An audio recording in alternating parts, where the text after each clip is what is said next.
देखो शांत रहेगा चित्त, बात करने का मन नहीं करेगा। हर गाड़ी में ब्रेक होता है, अगर ब्रेक ना हो तो वो नष्ट हो जाएगा।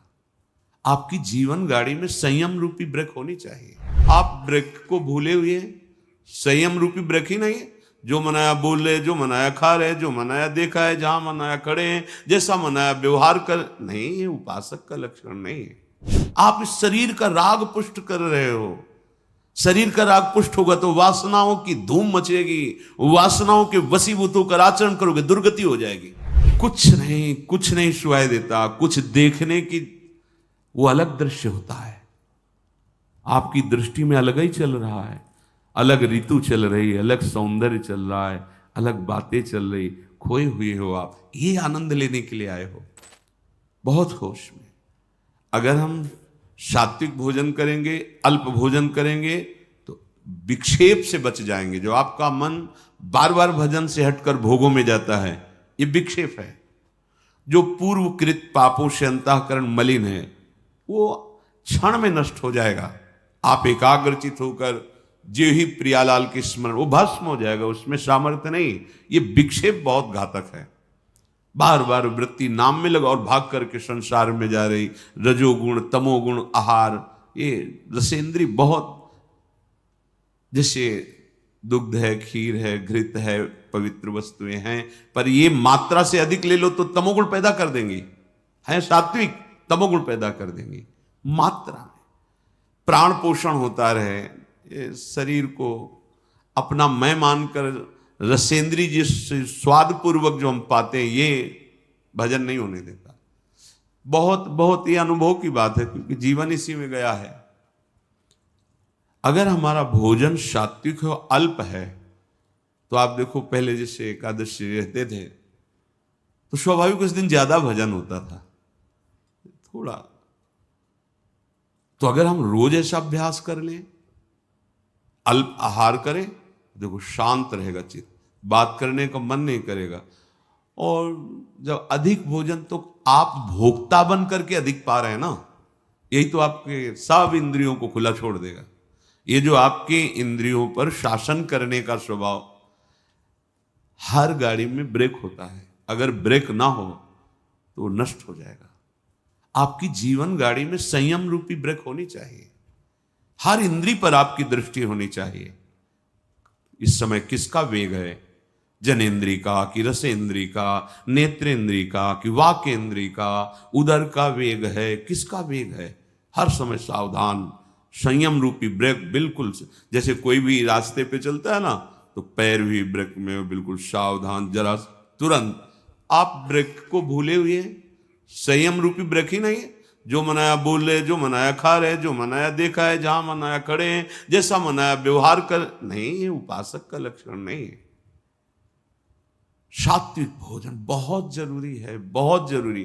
पर भाई रोज सुन लो, पर मानोगे नहीं तो कोई फर्क। अल्पाहार करो, देखो कितना अच्छा लगता है। बढ़ रहा है, चर्बी बढ़ रही, पेट बढ़ रहा है, वजन बढ़ रहा है, भजन नहीं हो रहा है। आप कहते भजन नहीं हो रहा, क्यों नहीं हो रहा है भजन? आप गृहस्थ हैं, बहुत मेहनत करते हैं, आपका ठीक है। जितना समय भजन में मन लगे, बीच बीच में नाम स्मरण किया, समर्पित कर दिया, सारे सेवा कार्य भी, वो भी भजन हो गया। समझिए, इन्हीं के राग के त्याग को वैराग्य कहते हैं, और वैरागी ही अनुरागी होता है। जगते होए फिरे वैरागी, वृंदावन रस में अनुरागी। जब तक ये जग का मतलब हम बाहर देखने लगते हैं, यही है जग। इससे राग छोड़ो, सबसे छूट जाएगा। मूल यही है।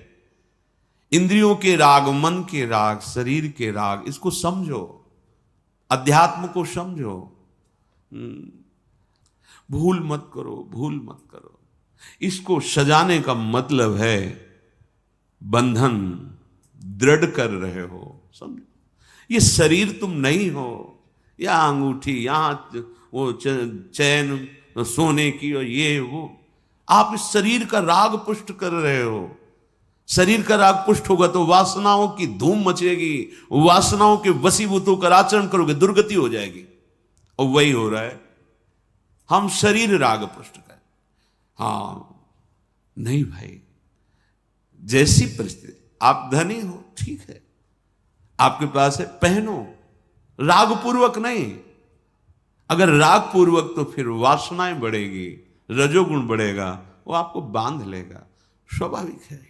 प्रियाजू को अर्पित करो, प्रसादी आभूषण, प्रसादी वस्त्र। गृहस्थ हो तो, विरक्त हो तो बस जो गुरु ने वस्त्र दिया उसी रहने से, आजीवन उसी रहने से, कुछ भी परिवर्तन नहीं, कुछ भी अधिक नहीं, एक भी वस्तु अधिक नहीं, जैसे जितना वैसे। विरक्त होने के बाद शरीर का श्रृंगार नहीं, ये शरीर का श्रृंगार नहीं है, ये दासत्व है। वृंदावन की रज और स्वामिनी का प्रसादी चंदन और गुरु परंपरागत तिलक की आकृति, ये हमारे शरीर का श्रृंगार नहीं है, ये हमारी स्वामिनी जी के दासत्व का स्वरूप है। लेकिन किसी भी तरह से शरीर को श्रृंगारित करना, राग को पुष्ट करना है। श्रीपाद कह रहे अप शुष्क फलादि भक्षयन, रूखा सूखा फल अन्न जो मिल जाए भक्षयन, प्राण पोषण के लिए डाल लो, उस पे बुद्धि अपने जहां सुनते हैं ना, क्या है आज खीर, आज ये, आज वो वस्तु, तो पहले आपका चिंतन बना, संभालना, चिंतन बना रागात्मक। अच्छा आप एकाग्र हुए, हर्षित हुए, गए, वो वस्तु तो बाद में सेवन करेंगे, वृत्ति तो पहले आपने खराब कर ली। आपको सुनकर हर्ष नहीं होना चाहिए। अगर भगवत प्राप्ति करनी है तो प्रियाजू का प्रसाद है, बस इतनी बुद्धि रखनी, वो क्या क्या है ये मुझे नहीं देखना है, प्रियाजू का प्रसाद है, वो जैसा भी हो, वो हमारी लाड। प्रसादम स्वामिन्या स्वकरदत्तम प्रणेता। श्री स्वामिनी जी ने प्रेम पूर्वक कृपा करके हमें जो स्वाद पाते हुए अब प्रसाद दिया, हम उससे पाते हैं, उससे अपने प्राणों का पोषण करते हैं। नाम वाणी से स्वरूप का पोषण होता है और प्रगट प्रसाद से देह का पोषण हो रहा है। अगर हम नाम वाणी में चित्त नहीं दिया तो शरीर पोषण को भी संभाल नहीं पाएंगे, पक्की बात समझो। अगर हम नाम वाणी, तो फिर नाम वाणी से विस्मृत है तो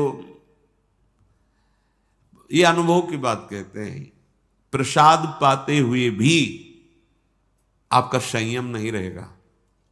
नाम वाणी सेवक शरण सदा रहे, अनत नहीं विश्राम, कै बाणी हरिवंश की कै हरिवंश।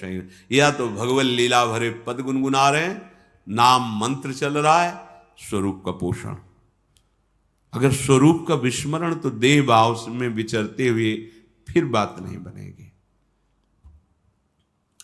प्रभु का प्रसाद देह पोषण और नाम वाणी स्वरूप पोषण, ये बैठा लो अपने हृदय में। अगर आप स्वाद बुद्धि से भोक्ता बन करके पाओगे तो नाम वाणी चला ही नहीं सकते। किसी भी इंद्री को बढ़ावा देना अपने भजन को नष्ट कर देना है। आप प्रार्थना है, थोड़ा समझिए, आप शरीर नहीं हैं, आप इंद्री के द्वारा भोगे हुई वस्तुओं के भोक्ता नहीं हैं, आप स्वरूप में स्वयं अखंडानंद हैं, स्वयं भगवदानंद हैं। आप अपने आनंद को भूलकर जो शरीर भाव से विषयों में विचर रहे हो, कभी आनंद का अनुभव नहीं होगा। आप लौटोगे तो देखेंगे आपके अंदर कोई इच्छा ही नहीं रह जाएगी, इतना अंदर आनंद भरा हुआ है। आनंद समुद्र हो तुम, कैसे समझाएं। पानी में मीन पियासी, मुँह सुन सुन आवे हासी, महापुरुष जन कहते हैं। पानी में मीन पियासी, मुँह सुन सुन आवे हासी। अरे आनंद सिंधु के मध्य में वास करने वाले आनंद सिंधु, तो इन बिंदुओं से, ओस कणों से अपनी प्यास बुझाना चाहता है, हंसी की बात है। तो आनंद समुद्र में है, आनंद सिंधु मध्य तो वासा, और मर कहा रहा है, ओस कणों से प्यास बुझाना चाहता है। रसेंद्री को संभालिए, बार बार प्रार्थना है, नहीं पछताओगे। ऐसे दिन कटते चले जाएंगे, ऐसे दिन। जब भजन में मन लगता है ना, तो सब कुछ व्यर्थ लगता है। आप जिस कार्य के लिए निकले हो, या जिस कार्य के लिए आप वृंदावन वास कर रहे हो, या सत्संग सुन रहे हो, आपकी कितनी तन्मयता है। आप देखते हो अपनी वृत्ति को कहाँ है, कितनी देर मंत्राकार रहती है, कितनी देर प्रभु में रहती है, कितनी देर विषयों का चिंतन करती। देखो आप अंदर, वही बहिर्मुख बने प्रपंचा आसक्त, कैसे कैसे उस परमानंद का अनुभव करो। हम कहते जो गृहस्थ में है, थोड़ा नाम जप कर रहे हैं, वो अपने गृहस्थ कार्य को भगवत समर्पित कर रहे हैं, ठीक है। आपके लिए तो 24 घंटे प्रभु ने केवल भजन के लिए दिया है। जो वृंदावन वास कर रहे हैं, वैराग्य भाव से रह रहे हैं, 24 घंटे भजन के लिए, प्रमाद के लिए तो कोई 1 मिनट भी आपके लिए नहीं है। अब आपको क्या चिंता है? ना आपको शरीर पोषण की चिंता है, ना आपको, सब प्रियाजू के चरणों में अर्पित कर दिया। तो अब 1 मिनट भी भजन छोड़ना ये आपके लिए बहुत हानिकारक है। किसके लिए? अच्छा खा लिया, प्रमाद युक्त होकर पड़े हो, जिसे तुम अच्छा समझते हो अच्छा नहीं है, वो सब मल बन जाएगा। नाम जप, मंत्र